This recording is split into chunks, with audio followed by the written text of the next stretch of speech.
Welcome back to Awesome Agents. I'm Alex. Today we're talking about a story that honestly stopped me cold when I first read it.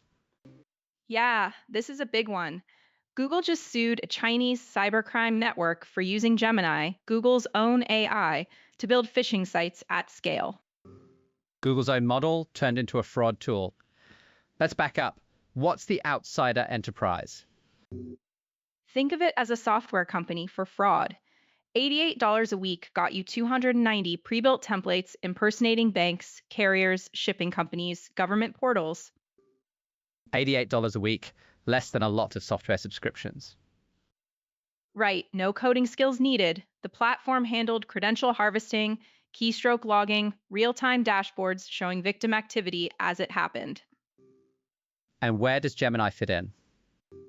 Subscribers were directed to prompt Gemini to write custom HTML for specific phishing pages, then import that code into the platform. Tutorial videos walked them through it. So Gemini was the customization layer. A generic toll payment template becomes something that matches your specific state's exact DMV branding. Exactly. Regional URLs, local agency formatting, any financial institution's look. The 290 templates were starting points. Gemini did the tailoring. And the numbers that produced are truly hard to absorb. Google detected 1.59 million malicious URLs between November 2025 and April 2026, 9,000 fake websites, 2.5 million fraudulent texts in just 2 weeks in May. 2.5 million texts in 2 weeks. Yeah, and 55,000 Android spam flags in the same window. The network ran like a real product company with Telegram changelogs and customer support channels.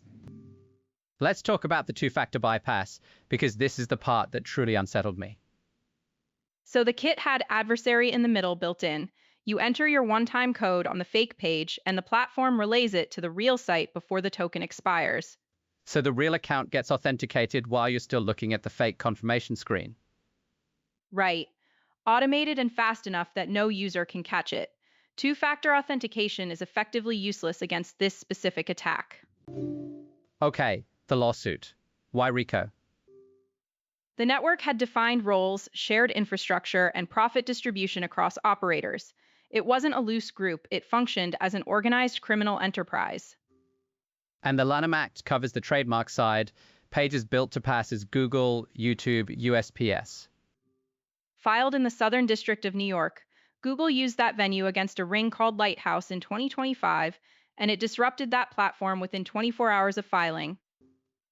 I want to sit with something uncomfortable.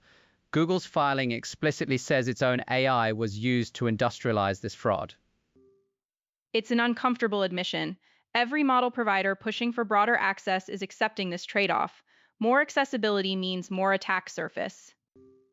OpenAI and Anthropic both have security programs targeting exactly this kind of misuse on the defensive side. But the offensive side doesn't wait. Exactly. The FBI is involved, all three major US carriers are coordinating, and Google is pushing 7 legislative proposals for federal coordination structures on cross platform fraud. Because the law hasn't caught up yet, civil suits and telecom coordination are filling a gap that statutes don't cover. Until that changes, the playbook is file lawsuits, coordinate with carriers, and hope the disruption holds. Practically speaking, what should people do? Toll templates were the most widely deployed in this kit. Don't tap links in texts about unpaid tolls, delivery fees, or registration notices. Go directly to the official site. And auditing recent account access logs is worth doing. The network was active from at least November 2025. Transaction alerts on financial accounts help too. Narrow window to act on a compromised credential, but the window exists. This is Google's first lawsuit targeting Gemini misuse specifically. It's the clearest sign yet of where AI-assisted fraud is heading. And the next operators are already watching how this one plays out. Full story at awesomeagents.ai, link in the show notes. Thanks, Maya, and thanks everyone for listening. See you next time.